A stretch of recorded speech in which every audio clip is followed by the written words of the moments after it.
안녕하세요. 인생이란 것은 알다가도 모르고 모르다가도 알게 되는 것이라는 말을 혹시 들어보셨을까요? 저는 살면서 종종 들어보기는 했지만 제 인생으로 이 말을 경험해 보리라고는 꿈에도 생각하지 않았었습니다. 하지만 제가 직접 겪어보니 정말 사람의 일은 어떤 일이 언제 터질지 모르는 게 맞는 것 같아요. 그리고 그 안에서 절대로 답이 내려지지 않을 것만 같은데 또 너무나도 쉽게 해결이 되어버리는 것을 보면서 인생사는 참 알쏭달쏭한 거구나라는 생각을 하게 되더라고요. 이쯤 되면 저에게 어떤 일이 있었기에 이렇게까지 말을 하는 걸까 궁금하실 거예요. 저는 한 회사에 다니고 있는 평범한 직장인입니다. 대학교 졸업한 이후에 취업을 해서 한 번도 직장을 옮기지 않고 쭉 같은 회사를 다니고 있는 중이에요. 복지도 꽤 괜찮고 연봉도 높은 편이라 취업 준비를 매우 열심히 해서 들어가 지금까지도 잘 다니고 있습니다.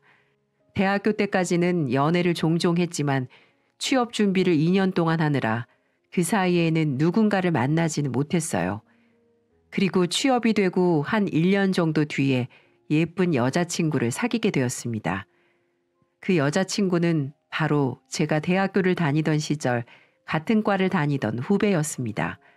군대 때문에 휴학을 한 뒤 복학을 했을 때 같은 학년으로 다닌 덕에 친해졌고 졸업 이후에도 꾸준히 연락을 하며 지내다가 자연스럽게 정이 들게 되어 서로의 애인으로 발전을 하게 되었어요.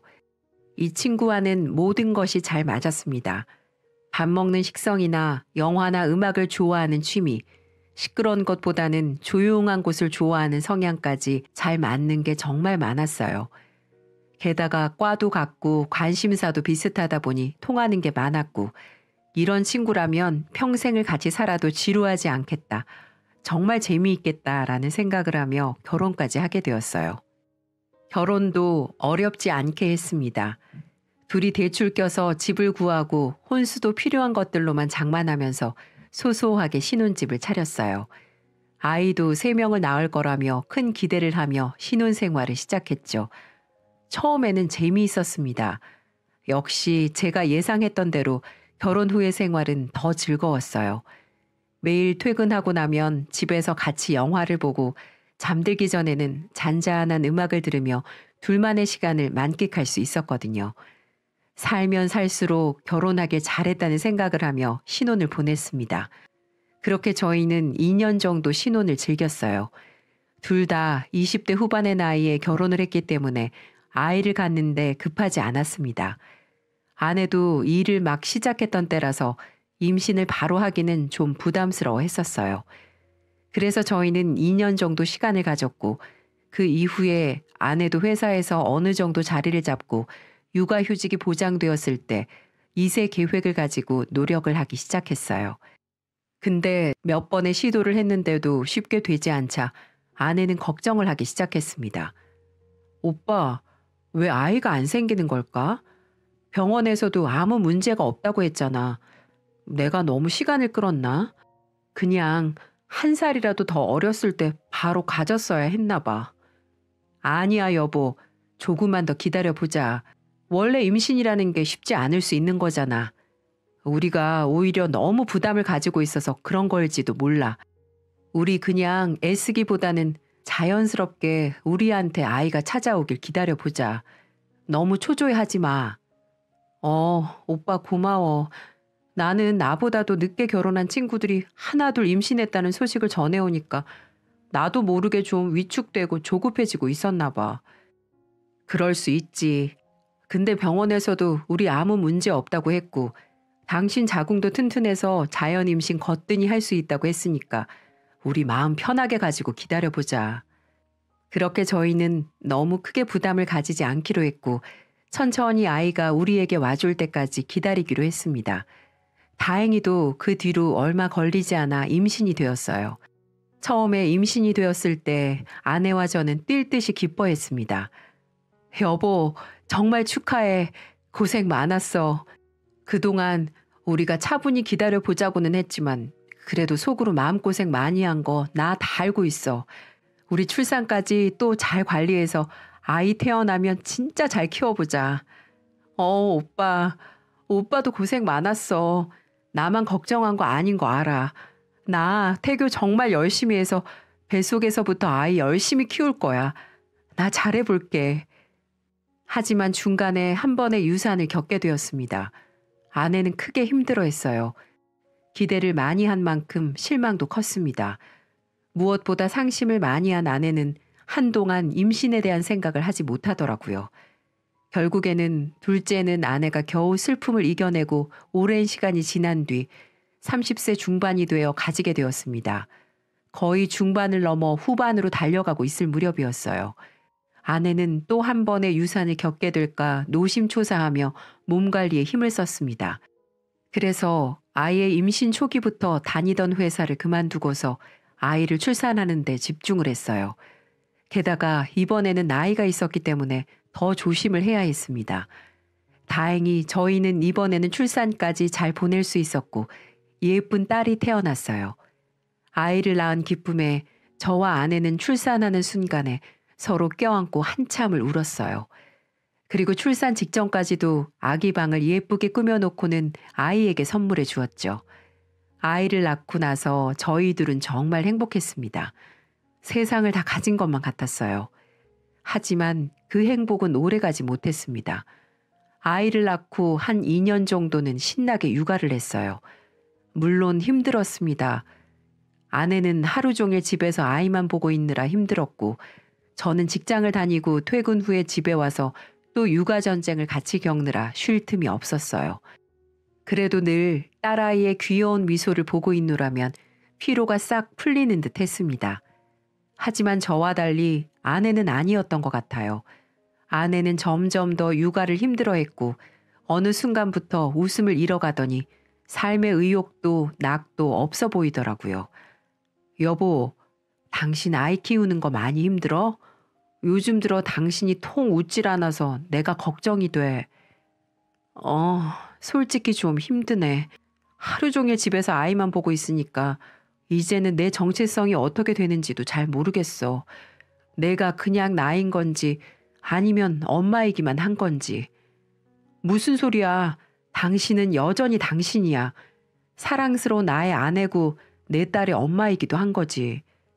오빠, 나 솔직히 엄마라는 소리 지금은 듣고 싶지 않아. 그러니까 그런 소리는 내 앞에서 좀 자제해줘. 어느 순간부터는 엄마라는 단어도 듣고 싶지 않다고 하는 아내를 보면서 상태가 많이 심각해졌다는 것을 알 수 있었습니다. 주변에도 물어보고 인터넷에도 검색을 해보니 아내는 산후 우울증을 겪고 있는 듯 했어요. 그래서 저는 이걸 하루빨리 극복할 수 있도록 도와주기 위해서 저도 정말 힘들었지만 퇴근 후에는 곧바로 집으로 달려와 아내 대신에 아이를 봤어요. 그동안 아내에게는 충분히 쉬라고 이야기를 했습니다. 아내는 그때마다 늘 안방으로 들어가 잠들기 직전까지 TV를 보거나 친구들과 통화를 하는 등 시간을 보냈어요. 하지만 점점 이 기간도 오래 지속되다 보니 제가 미치겠더라고요. 제가 너무 힘들었습니다. 그래서 나중에는 아내에게 이야기를 해서 아직 아이가 어린데도 불구하고 어린이집을 보내게 되었어요. 요즘은 영세반도 있다고 하길래 두 돌이 지난 저희 딸도 충분히 다닐 수 있다는 생각이 들어 일찌감치 보냈습니다. 그리고 아이가 어린이집에 가 있는 동안에 아내에게는 마음껏 쉬라고 했어요.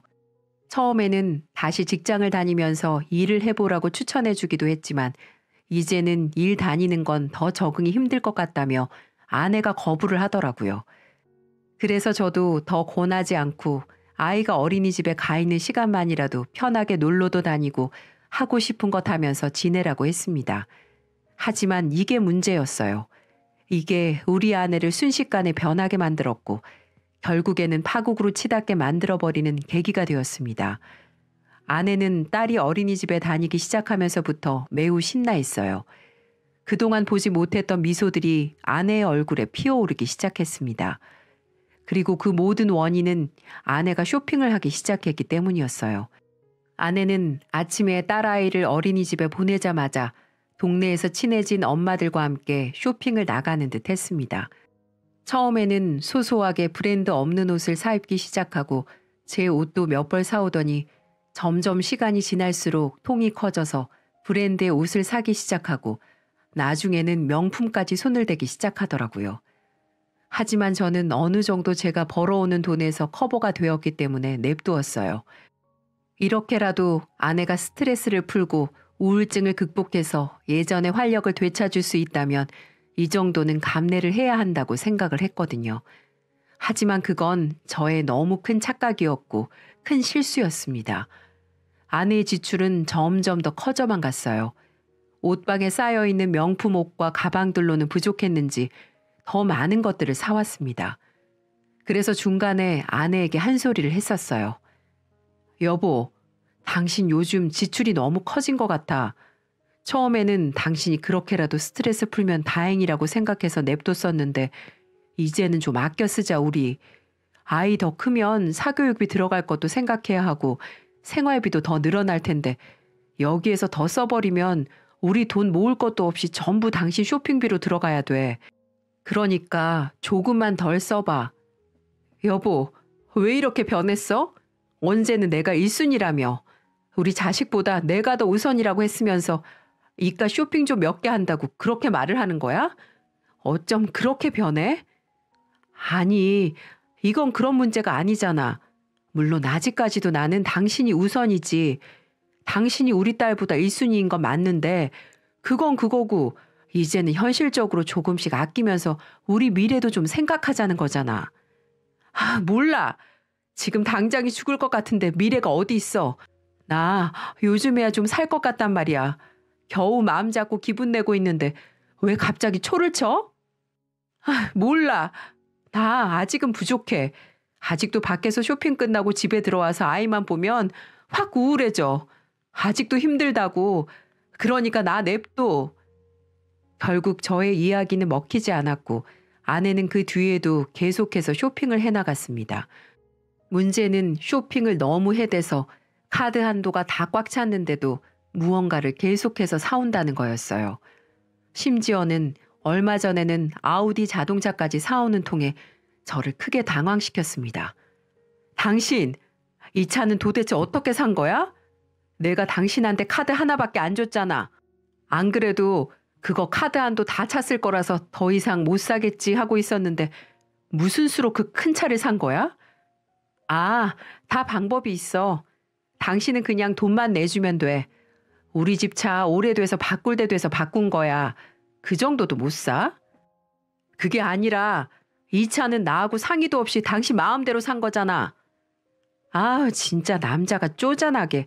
그럼 내가 뭐 하나 살 때마다 당신한테 하나하나 다 보고하고 허락받고서 사야 한다는 거야? 그런 게 아니잖아. 아우, 당신 딱 여기까지만이야. 나 이제는 못 봐줘. 이건 해도 해도 너무하잖아 정말. 솔직히 말해서 당신 혼자 육아 힘들었어? 나도 힘들었어. 근데도 나는 당신 안쓰러워서 나 힘든 거 다 참아가며 아이도 어린이집 그 어린 나이에 보내고 당신 자유롭게 지낼 수 있도록 해준 거 아니야. 근데 사람이라는 게 정도를 알고 해야지. 당신은 지금 정도를 넘어섰어. 심각하다고. 아, 알았어. 이제 안 사면 될 것 아니야. 진짜 치사하게. 찻값 내가 알아서 낼 테니까 당신은 가만둬. 이 쫌팽이 새끼야. 아내는 오히려 저한테 화를 내며 적반하장으로 나왔습니다. 솔직히 아내가 여기에서 잘못했다고 다시는 안 그러겠다고 하면 그 찻값까지는 내줄 생각이었어요. 하지만 아내는 저한테 되려 화를 내며 본인이 알아서 낸다고 했고 저는 그렇게 하도록 냅뒀습니다. 하지만 이 일이 더욱 우리 사이를 갈라놓는 계기가 되었어요. 아내는 정말 잘 갚아나가고 있는 건지 아우디를 잘 타고 다녔어요. 그래서 저도 더는 신경을 쓰지 않고 있었습니다. 하지만 문제는 아내의 행동이었어요. 아내는 어느 순간부터 아이를 어린이집에서 데리고 오지도 않고 모든 걸 다 저한테 맡기고는 집에 늦게 들어오기 시작했습니다. 그게 하루 이틀이 아니었어요. 처음에는 또 놀다가 늦는가 보다 싶었지만 하루가 이틀 되고 이틀이 3일이 되고 어느 날부터는 외박까지 하는 걸 보면서 도대체 뭘 하고 다니는 건가 의심이 들더라고요. 게다가 아내가 집에 들어왔을 때마다 제가 쓰지 않는 남자 향수 냄새가 몸에서 은은하게 맡아지는 걸 느끼면서 밖에서 뭘 하고 다니는지 알아야 했습니다. 그래서 저는 평소 저와 아내와 같이 대학 시절부터 잘 다녔던 친구에게 연락을 해서 아내가 밖에서 무엇을 하고 다니는지 좀 만나서 캐달라고 했습니다. 워낙에 제가 믿고 마음을 터놓고 지내는 친구였기 때문에 이런 부탁을 할 수 있었어요. 안 그래도 그 친구도 이혼한 지 얼마 되지 않아서 힘든 시간을 보내고 있었는데 제가 이런 이야기를 하니까 자신의 남편이 바람피기 전과 비슷한 패턴이라며 본인이 좀 캐보겠다고 하길래 맡겼어요. 그리고 며칠 뒤 그 친구에게 충격적인 이야기를 들을 수 있었습니다. 야, 창희야, 네 아내 호빠 다니더라? 내가 며칠 전에 만나서 요즘 뭐하고 지내냐고 은근슬쩍 물어봤는데 그때는 말 안 하더라고. 근데 어제 만나서 나도 이혼한 지 얼마 안 돼서 좀 우울하게 지내고 있다고, 아직은 좀 힘들게 지내고 있다고 얘기하는데 갑자기 좋은 데를 데리고 가주겠다고 하더라고. 그래서 따라가 봤더니 호빠더라. 요즘 여기에 재미 붙여가지고 계속 다닌 모양이야. 나한테 다 말은 안 하는데 빚내서 다니는 것 같기도 하고 돈 엄청 들잖아 거기. 이런 말 전해서 나도 좀 찝찝한데 근데 내가 봤을 때 걔 이미 좀 미쳤어. 옛날에 내가 알던 애가 아니야. 아내는 대학교 때 같이 친하게 지냈던 과 선배인 이 친구에게 나한테는 절대 말하지 말라고 하면서 호빠를 데리고 갔다고 했습니다. 대학교 때 워낙 둘이 친했던지라 이 친구가 이혼해서 힘들다고 하니 자신의 말도 안 된 행동들을 오픈한 것 같았어요. 아마 아내는 이 친구 뒤에 내가 있다는 걸 꿈에도 몰랐었겠죠. 저는 친구의 말을 듣고 너무나도 큰 충격에 휩싸이게 되었습니다. 그래서 어떻게 해야 할까 한참을 고민하고 있었습니다. 며칠을 내내 고민을 하고 있어 머리가 아플 지경이었는데 아내가 먼저 찾아왔더라고요. 아내가 저한테 말을 꺼낸 건 다름 아닌 돈 문제였습니다. 여보, 나 7천만 원만 갚아줘. 그 정도 해줄 수 있지? 뭐? 갑자기? 7천만 원은 왜? 아우디 차값 말이야. 대출 받아서 산 건데 이제 좀 벅차. 내가 많이 냈으니까 이제는 당신이 7천만 원만 갚아줘. 내가 왜? 당신 호빠 다닐 돈은 있고 그 아우디 차값 낼 돈은 없나 보지? 미안하지만 그렇게는 못하겠어. 그러니까 당신이 알아서 내. 줄 것을 거부했고 호빠 이야기도 그때 꺼냈습니다. 아주 당당한 태도로 돈을 내달라고 하는 아내가 어이가 없어서 참을 수가 없었어요. 그때 아내는 크게 당황했는지 오히려 저한테 큰 소리를 내더라고요. 뭐야? 당신 내 뒷조사하고 다녔니? 그래? 당신 그거 범죄야. 알아? 범죄는 무슨? 네가 내 돈 가지고 허투루 쓰고 있는 건 그런 범죄 아니고? 나 몰래 대출 받고 내 돈으로 그 사치 다 부렸으면 나 그 정도 할 수 있는 거 아니야? 이런 치사한. 됐어. 말어. 아내는 그 뒤로 화를 내며 집을 나갔습니다. 저희의 냉전은 그때부터 시작되었어요. 저는 오히려 저한테 적반하장으로 나오는 아내와의 이혼을 생각하게 되었습니다. 이혼하기로 마음을 먹고 이혼 이야기를 꺼내려고 하고 있었어요. 그때 마침 저희 부모님께서 집으로 찾아와 밥을 해준다고 하기에 우선은 이야기를 보류하기로 했습니다. 아직 부모님께는 어떠한 말씀도 드리지 않았기 때문에 참을 수밖에 없었죠. 하지만 아내는 그날 진수성찬으로 차려진 저희 어머니의 밥상을 앞에 두고 술을 마시더니 취한 상태로 또 돈 얘기를 꺼냈습니다. 당신 정말 돈 안 갚아줄 거야? 진짜 그렇게 쪼잔하게 굴 거냐고. 말했잖아. 왜 또 그 얘기는 꺼내고 그래? 안 돼. 못 줘. 진짜 이 더럽게 쪼잔한 새끼. 너 같은 게 남편이라는 게 말이 안 돼. 아내는 저한테 쪼잔한 새끼라며 화를 내다가 제 분에 못 이겨 상을 다 엎어버렸어요. 저는 순식간에 난리가 된 밥상을 보며 깜짝 놀랐습니다. 하지만 저보다도 부모님께서 더 놀란 듯했어요. 아이고 얘, 이게 무슨 일이니? 며느리한테 무슨 일 있었던 거야? 엄마 아빠 죄송해요. 오늘은 그냥 여기에서 돌아가 주세요. 상은 제가 치울게요. 저는 이제는 눈앞에 제 시부모도 알아보지 못하고 난리를 피워대는 아내가 꼴보기 싫었습니다. 그래서 하루빨리 이 이혼을 추진해야겠다는 생각뿐이었습니다. 저는 아내가 술에서 깰 때까지 기다리다가 다음날 출근을 하고 퇴근 후에 바로 아내에게 이혼을 이야기하려고 했지만 아내는 언제 나갔는지 그날부터는 아예 집에도 들어오지 않았습니다. 그게 며칠이나 이어졌어요. 저는 아무것도 신경 쓰고 싶지 않아서 일단은 딸한테만 신경을 쓰고 있었습니다. 근데 아내는 어디를 간 건지는 몰라도 친정에도 연락을 주지 않았나 보더라고요. 딸과 연락이 안 된다며 장모님께서는 반찬을 싸들고 집으로 찾아오셨고 그날 장모님에게도 저는 충격적인 소리를 들어야 했습니다. 장모님은 반찬을 들고 와서는 저의 딸과 저에게 밥을 차려주셨어요. 저는 괜찮다고 계속해서 말씀을 드리는데도 막무가내로 음식을 차리시는 장모님을 더 말릴 수가 없었어요. 그래서 그대로 보고 있었습니다. 차려주신 상에 앉아 어려운 마음으로 밥을 먹고 있는데 어머님께서 갑작스럽게 저에게 말씀을 꺼내셨어요. 근데 임서방, 전에 아영이 얘기 들어보니까 자네 아영이가 7천만 원 빚진 거 못 내주겠다고 했다면서? 왜 그랬나? 마누라한테 그 정도 해주는 게 그렇게 어려웠나? 막말로 우리 아영이 아이 낳고 얼마나 힘들어했어. 근데 그걸 못 해주겠다고 해? 해도 너무한 거 아닌가? 그거 지금 못 해준다고 하니까 아영이가 상심해서 사라진 거 아니야.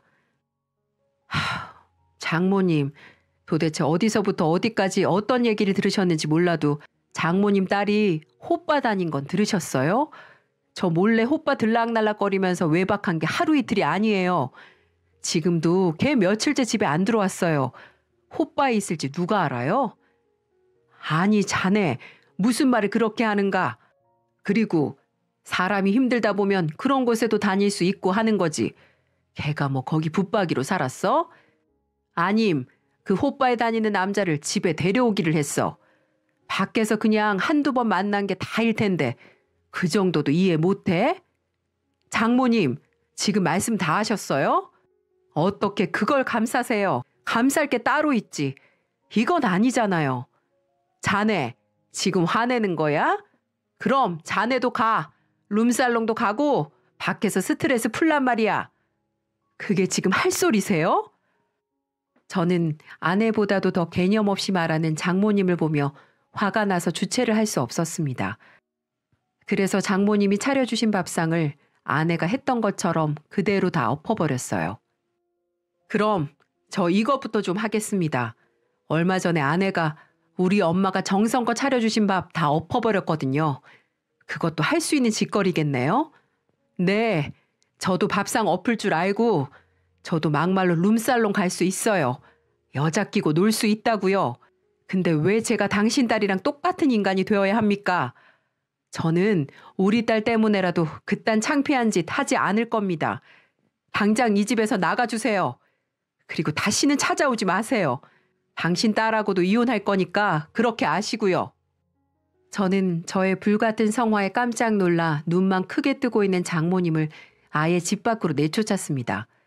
그리고 이혼 서류를 준비해서 사진으로 찍어 아내에게 메시지로 보내버렸어요. 그리고는 문자로 이혼을 통보했습니다. 아내는 그날로 집으로 찾아왔더라고요. 여보, 이게 갑자기 무슨 이혼 서류야? 이런 걸 나한테 왜 보내? 지금 진짜로 이혼하자는 거야? 그래, 나 이제 당신 같은 여자랑 못 살아. 최소한의 예의가 있다면 당신 이대로 물러나는 게 좋을 거야. 안 그럼 나 가만히 있지 않을 거니까. 여보, 왜 그래? 미안해. 나 대출금 갚느라 못 들어온 거야. 나 그거 싹 다 해결하고 올게. 제발 기회를 더 줘. 아니, 이제 더는 싫어. 양심도 없는 당신이나 당신 엄마나 다 지긋지긋해. 그러니까 그만 내 인생에서 사라져. 저는 그대로 통보를 하고는 이혼을 강행했습니다. 이혼을 하는 과정에서 알아보니 아내는 그 며칠을 안 들어오는 동안 노래방 도우미를 하면서 돈을 벌고 있었습니다. 제가 대출금을 못 갚아주겠다고 단호하게 이야기를 하니 사면 초과로 접어든 아내는 노래방 도우미까지 하며 돈을 메꾸려고 했던 거였어요. 이건 제가 이혼을 하기 전 장모님이 저에게 이야기를 해주셨습니다. 아내는 저에게 이혼 통보를 받고 울면서 본인의 친정 엄마에게까지 가서 돈을 달라고 했다가 그게 안 되니 딸이 노래방 도우미까지 하고 있는데 명색이 부모가 돼가지고 이렇게 내치는 게 어디 있냐며 한바탕 했다고 하더라고요. 그걸 또 장모님은 나 때문에 딸아이 인생이 망쳐진 거라며 노래방 도우미까지 하게 됐냐며 저를 원망하며 전화를 한 거였고요. 저는 그것도 어이가 없어서 그냥 대답도 안 하고 끊어버렸습니다. 완전히 막장 인생으로 치달은 그녀가 불쌍했습니다. 하지만 받아줄 마음은 없었어요. 이미 그녀는 저의 인생을 불쌍하게 만들어버렸거든요. 더 이상은 그녀로 인해서 불행하고 싶지 않았습니다. 그래서 계속해서 받아달라고 하는 아내를 저는 받아주지 않았고 양육권 싸움도 한참 하다가 결국에는 재산 분할도 제가 잘 받을 수 있었고 양육권도 물론 가져올 수 있었어요. 그 뒤로 집도 새 집으로 이사를 가버렸어요. 아내의 흔적을 제 인생에서 다 지워버리고 싶었거든요. 저의 딸이 엄마 없이 커야 한다는 게 좀 미안하고 가슴이 아팠지만 그런 엄마를 두느니 차라리 없는 것이 낫다고 판단을 했습니다. 그래서 늦은 나이에 저는 이혼남이 되어 홀로 딸을 키우고 있어요. 하지만 지금은 그 어느 때보다도 행복합니다. 스트레스 주는 사람 없이 그저 저에게 행복을 주는 딸 하나만 바라보고 사니까 정말 좋아요. 저희 부모님께도 이혼을 하면서 모든 과정을 다 말씀드렸더니 오히려 이혼을 잘했다고 말씀을 해주셨어요. 그동안 마음고생 많았다며 눈물까지 흘려주셨죠. 한 사람의 인생이 파국으로 치닫는 것을 보면서 내가 믿었던 사람이 변해버린 것에 대한 충격과 실망감이 있었지만 내 인생도 저렇게 되면 안 되겠다는 교훈을 삼기로 했습니다. 그래서 정신을 더 똑바로 차리며 살고 있어요. 여러분도 현재 힘든 일이 있다고 하더라도 절대로 주변 사람들을 실망시키거나 힘들게 하지 마세요. 그건 오히려 더 자신이 불행해지는 지름길이니까요. 올해 건강하게 마무리하시고 다가오는 2022년 잘 준비하시기 바라며 글을 마치겠습니다. 감사합니다.